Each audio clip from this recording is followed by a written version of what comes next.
दिल का हाल बताया ना। हाँ,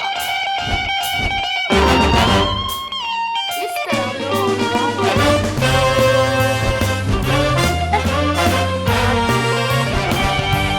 बहुत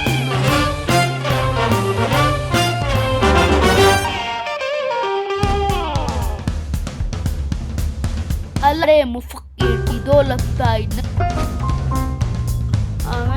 हो गया है। हाथ रगड़ कर दुनिया